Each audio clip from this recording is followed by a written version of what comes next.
अथ द्वादशोऽध्याय कुमारजी आज्ञा गर्नुहुन्छ हे अगस्त्यमुनि। तहाँ उपरान्त हिमालय पर्वतले आफ्नी पत्नी मेनका गर्भिणी भएको चाला पाएर बहुत खुसी भई आफ्ना मर्यादाले उचित कर्म गरिदिए। 10 मास पूर्ण भयो र मेनकाका गर्भदेखि कन्या जन्मिन्। कष्टी कन्या भने रक्तवर्ण हजार सूर्यको जस्तो तेज भएकी, कोमल अति सुन्दर पदमपत्र जस्ता नेत्र भएकी, त्यस्तै भएकी कोमल अति सुन्दरी पदमपत्र जस्ता नेत्र भएकी त्यस्तै कन्या जन्मेको देखि हिमालय पर्वतले वशिष्ठ प्रवृत्ति ऋषि ज्योतिषीलाई डाकी विधिसित न्वारन गराए। वशिष्ठ प्रवृत्ति ऋषि ज्योतिषीहरूले, हे हिमालय, हामीले यस बालकको नाउँ पार्वती भन्ने राख्यौँ। तिमी धन्य रहेछौ, किनभने यी बालकले श्री महादेव स्वामी पाई चतुर्दशा भुवन की रानी हुनेछिन्, सम्पूर्ण दैत्यको संहार गर्नेछिन् भनी सुनाए। हिमालय पर्वतले हर्ष माने अनेक रत्न सुवर्ण गाईहरू ऋषिहरूलाई दक्षिणा दिई अथिष्ट भोजन गराए। भोजन गरिसके ऋषिहरू, हामी पूर्ण कृतार्थ भयौँ, अब आज्ञा दिए आफ्ना आफ्ना आश्रममा जान्छौँ भनी बिदा माग्दा हिमालय पर्वतले खुसी भई साष्टाङ्ग प्रणाम गरी बिदा दिएर ऋषि ज्योतिषीहरू आफ्ना आफ्ना आश्रममा जाँदा भए। तहाँ उपरान्त पार्वती पनि शुक्ल पक्षको चन्द्रमा झैँ दिन दिन बढी ठुली भइन्। खेल्दामा तिनी शिवको पूजा गरी खेल्ने र केही चर्चा गरे पनि शिवको गर्ने, सबसित शिवको महात्मा सोधपुछ गर्ने, यस्ता तरहले शिवको भक्तिमा चित्त लागिरहेकी थिइन्।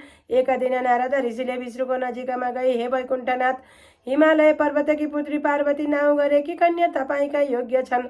लक्ष्मी भन्दा पनि अति सुन्दरी छन्। 32 लक्षणले युक्त भएकी ती कन्या तपाईँ विवाह गर्नुहोस् भने। नारदको वचन सुनि श्री विष्णुले, हे नारदजी, हिमालय पर्वतले ती कन्या मलाई दिनन् र भन्ने आज्ञा गर्दा नारद ऋषिले, त्यो धन्दा तपाईँलाई किन चाहियो, म गई अहिले ठिगाना गरी आउँछु भने श्री विष्णुसित बिदा भई हिमालय पर्वत छेउ गई। नारद ऋषिलाई आएको देखि हिमालय पर्वतले भेटी शिष्टाचार गरी आसनमा बसाए। तब नारद ऋषिले, हे गिरिराज, तिम्रा पासामा केही भन्न आएको छु। तिम्री पुत्री पार्वती वैकुण्ठनाथ श्री विष्णुलाई देऊ भने। नारद ऋषिको वचन सुनि हिमालय पर्वतले खुसी भई, हे नारदजी, भलो भन्नुभयो, तपाईँको आज्ञाले मेरी पुत्री पार्वती श्री विष्णुलाई दिए। श्री विष्णुलाई गई यसै भन्नुहोला भने हिमालयले भनेर नारद ऋषिले वैकुण्ठमा गई हिमालयसित भएका सबै कुरा श्री विष्णुलाई सुनाए। हिमालय पर्वतले आफ्नी छोरी पार्वतीलाई दिए भने नारद ऋषिको वचन सुनि विष्णु सन्तोष भए। हे नारद मुनि, तिमी धन्य रहेछौ, अब आफ्ना आश्रममा जाऊ भनी बिदा दिनुभयो र नारदजी बिदा भई आफ्ना आश्रममा जाँदा भए। तहाँ उपरान्त हिमालय पर्वतले पार्वतीको विवाह गर्न भनी सामग्री तयार गरी नारद ऋषिलाई डाकी विष्णु कहाँ पठाइदिएर लग्न ठहराई। आफ्ना गुरु वशिष्ठ, बृहस्पति प्रवृत्ति सम्पूर्ण देवता ऋषि यक्ष गन्धर्व किन्नर दैत्य नाग सबलाई निमन्त्रणा गरे। श्री विष्णु पनि पार्वती कन्यादान लिन भनी हिमालय पर्वतका घरमा जानुभयो। मेनकाले पार्वतीलाई हिरा मोती माणिक्य नाना रत्नको अलङ्कार वस्त्र पहिराई सिंगारी राखिन्। त्यो देखि जया, विजया, अजिता, अपराजिता नाउँ गरेका सखीहरूले पार्वतीसित, हे पार्वती, आज तिम्रो विवाह हुन्छ, तिम्रा माता पिताले विष्णुलाई कन्यादान दिन्छन् भनी सुनाइदिए। सखीहरूले भनेको सुनि पार्वतीले, मैले बाल्य अवस्थादेखि श्री महादेवलाई नै पति भजेकी छु, उनलाई नदिए अरू कसैलाई दिए भने म हत्या गरी मर्दछु भनिन्। पार्वतीको वचन सुनि सखीहरूले, हे पार्वती, उसो भए यहाँ नबस, हामी कसैले नदेख्ने ठाउँमा लुकाई आउँछौँ, हिँड भने। यति सखीहरूले भनेपछि पार्वतीले तिनीहरूका साथ लागि घरबाट निस्किन् र सखीहरूले नदीका तिरमा वनमा लगी कसैले नदेख्ने ठाउँमा लुकाई आए। तहाँ उपरान्त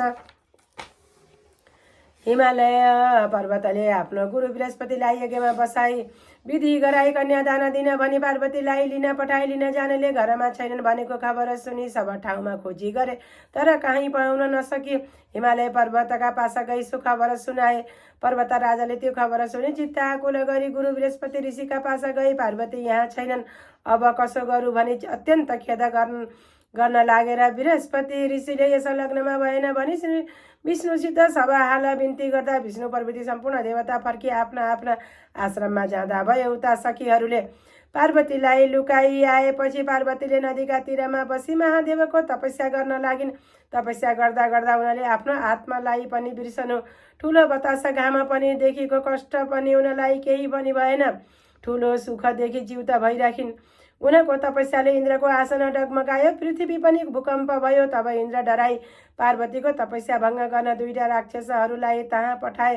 ती राक्षसहरूले पार्वतीलाई अनेक भय र त्रास देखाए। उनको तप भङ्ग गर्न प्रयत्न गरे। पार्वतीको आँखा खुल्यो। आफ्ना अगाडि राक्षसहरूलाई देखेर आफ्नो तपस्या भङ्ग भएको जानी उनले आफ्नो तपोबलले ती 2 राक्षसहरूलाई भस्म पारिदिए। त्यसपछि चित्तलाई परम्परामा मिलाई महादेवलाई स्मरण गरी तपस्या गर्न लागिन्।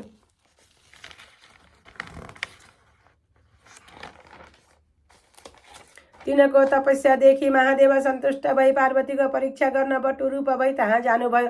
पार्वतीलाई यो कुरा भन्न लाग्नुभयो, हे शैलपुत्री, तिमीले शिवजी स्वामी बनाउन जुन ठुलो कष्टपूर्वक तपस्या गर्यो त्यो व्यर्थ छ। किनभने महादेव कुन रूपका छन् र बाघको छाला लगाई सिंहको छाला ओढी सदा श्मशानमा निवास गर्ने, सर्पको गहना लाउने, खरानी घस्ने, निर्घृणी मतवाला, दिगम्बर, विषा भाङ धतुरो खाने, भूत प्रेत पिशाचहरू अघिपछि लगाई हिँड्ने यस्ता महादेव तिमीलाई कसरी सुहाउँछन्?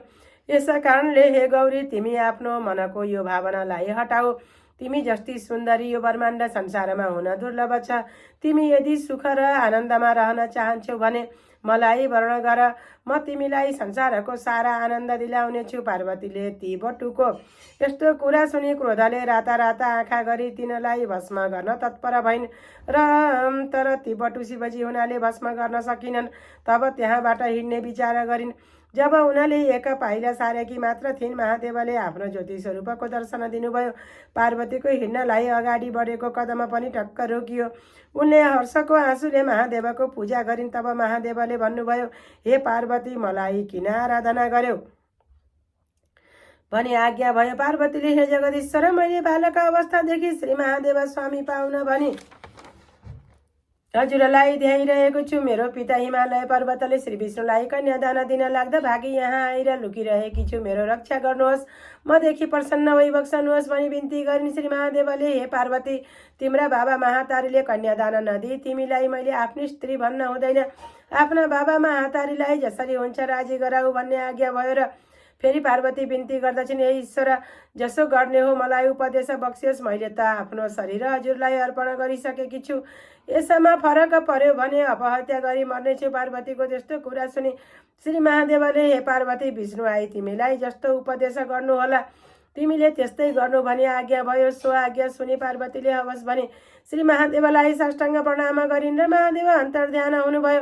तहाँ उपरान्त पार्वती फर्की घर आइन् र हिमालय पर्वतले पार्वतीलाई आएको देखि क्रोधले कहाँ गई थिइस् भनी सोधे। तब पार्वती भन्दछिन्, हे पिता, मैले केटाकेटीदेखि श्री महादेव स्वामी पाऊँ भनी उनलाई ध्याइरहेकी छु। तपाईँले विष्णुलाई कन्यादान दिन लाग्दा भागी लुक्न गएको थिएँ।